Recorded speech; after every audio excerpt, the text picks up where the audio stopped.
Stock market में नए हो तो एक चीज तो जरूर हुआ होगा कि CDSL क्या है। NSDL नाम तो सुना है, कोई गवर्नमेंट ऑफिस है क्या? दोनों के काम एक जैसे बट नाम अलग अलग, और आज हम जानेंगे दोनों के बीच का फर्क क्या है। तो आगे बढ़ते हैं। ये CDSL और NSDL दोनों ही डिपॉजिटरीज है। सिंप्लीफाइड में बोले तो ये डिजिटल लॉकर्स है जहाँ पे आपके शेयर्स रखे जाते हैं digitally, electronically and safe.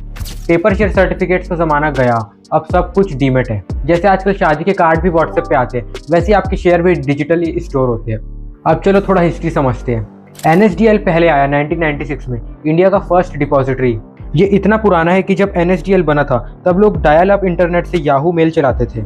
CDSL थोड़ा मॉडर्न है, 1999 में लॉन्च हुआ, थोड़ा लेट एंट्री, पर आजकल रिटेल इन्वेस्टर्स का फेवरेट बना हुआ है। अब यहाँ तक आ ही गए हो तो ओनरशिप का भी सीन जान लो। NSDL को बनाया था NSE ने, जी हाँ, नेशनल स्टॉक एक्सचेंज। CDSL को बनाया था BSE ने, बॉम्बे स्टॉक एक्सचेंज। तो टेक्निकली देखा जाए तो दोनों भाई है, लेकिन एक को बड़ा भाई बोला जाता है और दूसरे को स्मार्ट छोटा भाई। अब इनके फंक्शंस जान लेते हैं कि ये क्या काम करते हैं। दोनों का मेन काम सेम है, शेयर्स को इलेक्ट्रॉनिक फॉर्मेट में स्टोर करना, ट्रांजैक्शन सेटल करना, KYC हैंडल करना, प्लेज लीन सर्विसेज देना, IPO एप्लीकेशंस प्रोसेस करना। मतलब आप जो भी शेयर्स खरीदते हो, बेचते हो, IPO में अप्लाई करते हो, वो इन्हीं सिस्टम्स के थ्रू होता है। अब आता है असली सवाल, क्या फ़र्क है दोनों में? CDSL और NSDL दोनों के बीच कुछ मेजर डिफरेंसेस है। चलो टेबल के स्टाइल में समझते हैं। CDSL का फोकस ज़्यादा रिटेल इन्वेस्टर्स पे होता है, NSDL में इंस्टीट्यूशनल क्लाइंट्स का इन्वॉल्वमेंट ज़्यादा होता है। एक्टिव डीमेट अकाउंट्स, CDSL के पास अब तक 10 करोड़ प्लस अकाउंट्स है, जबकि NSDL के पास approx 3.3 crore. Number of depository participants, CDSL के पास 600 प्लस है, NSDL के पास 280 प्लस है। मेरे पहचान में एक काफ़ी सज्जन आदमी है जो एक जॉब करते थे रेगुलर बेसिस पे, बट उन्हें जॉब में मज़ा नहीं आ रहा था, उन्हें जॉब में इनकम भी ज़्यादा नहीं हो रही थी, प्लस वो 9 to 5 वर्क करके भी बहुत ज़्यादा फ्रस्ट्रेटेड हो जाते थे। टाइम उनको नहीं मिल पाता था अपने पैसों को, अपने टाइम को मज़े करने का या फिर कहीं पे भी घूमने का, वेकेशन जाने का। तो उन्होंने क्या किया, उन्हें एक गेम मिला, तो वो गेम में उनकी स्किल्स काफ़ी ज़्यादा अच्छी हो गई, तो गेम खेलने लग गए दिन भर। तो वो गेम खेल खेल के सीखने लग गए कि गेम में और क्या कर सकते हैं जिससे कि उनकी इनकम बढ़ जाएगी, जितना वो जॉब से अर्न कर रहे हैं उससे ज़्यादा वो गेम से अर्न कर पाए। तो ऐसा उन्होंने ट्राई किया, बहुत ज़्यादा ट्राई करने के बाद ये चीज़ पॉसिबल हो गई। फिर उन्होंने अपनी जॉब को भी क्विट कर दिया इसी कारण, क्योंकि उनका ज़्यादा इनकम तो गेम से हो रहा है। अब उन्होंने क्या किया कि ये प्रॉब्लम बहुत सारे लोगों को भी आती है, तो उन्होंने एक कम्युनिटी बिल्ड की टेलीग्राम पे, जिसमें कि वो अपना एक टेलीग्राम चैनल बना लिया जिसको वो यूज़ करते हैं अपने स्टूडेंट्स को एजुकेट करने के लिए कि कैसे वो इस गेम से ज़्यादा अच्छा यहाँ पे इनकम जनरेट कर पाए, कि जितना वो जॉब से नहीं कमा पा रहे हैं। तो काफ़ी सारे स्टूडेंट्स की कम्युनिटी यहाँ पे ज्वाइन है इस चैनल पे। इस टेलीग्राम चैनल का लिंक डिस्क्रिप्शन बॉक्स और पिन कमेंट में देखने को मिल जाएगा। तो इस टेलीग्राम चैनल पे ज्वाइन हो जाएंगे तो आप लोगों का भी यही फायदा हो जाएगा कि आप इनको पर्सनल मैसेज कर सकते हैं, तो ये आपकी हेल्प भी करेंगे कि आप कैसे आप गेम में अच्छा खासा यहाँ पे रेगुलर इनकम बना पाएंगे। तो ये आपको पर्सनल का हेल्प भी करेंगे, तो इनकी कम्युनिटी को जरूर से आप ज्वाइन कर सकते हो। तो काफ़ी ज़्यादा कमाल का गेम है, तो ये बहुत सारे स्टूडेंट्स इसका ऑलरेडी फायदा उठा रहे हैं। आप यहाँ पे देख सकते हैं काफ़ी सारे स्टूडेंट्स इनके प्राइवेट टेलीग्राम चैनल पे भी ज्वाइन हो चुके हैं, तो आप भी जरूर से इसका फायदा उठा सकते हो। टेक की बात करें तो NSDL ज़्यादा स्टेबल माना जाता है, मतलब कि ये काफ़ी ज़्यादा मैच्योर सिस्टम है।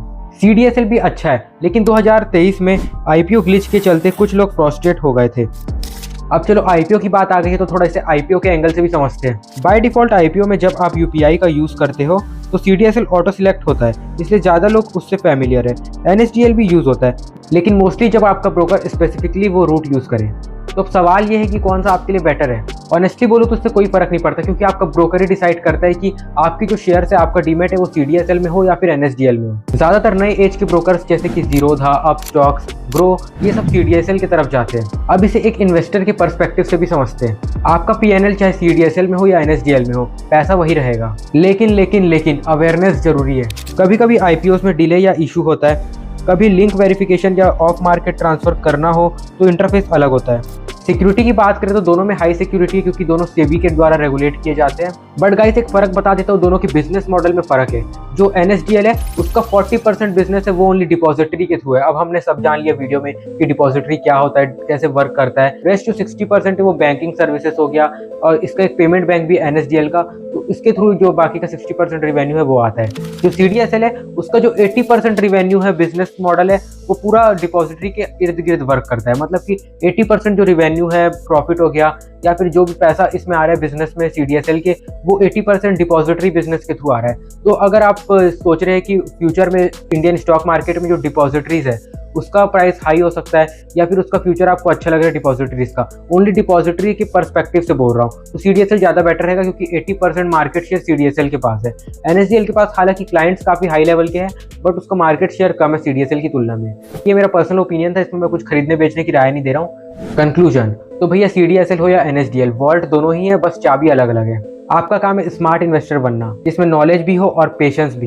वीडियो खत्म करने से पहले कमेंट में ये बताओ कि आपका डीमेट अकाउंट किस में है, CDSL या फिर NSDL। वीडियो पसंद आया तो लाइक ठोको, चैनल को सब्सक्राइब करो नहीं तो तुम्हारा डीमेट अकाउंट सस्पेंड हो जाएगा। मिलते हैं नेक्स्ट वीडियो में, टिल देन बाय एंड जय हिंद।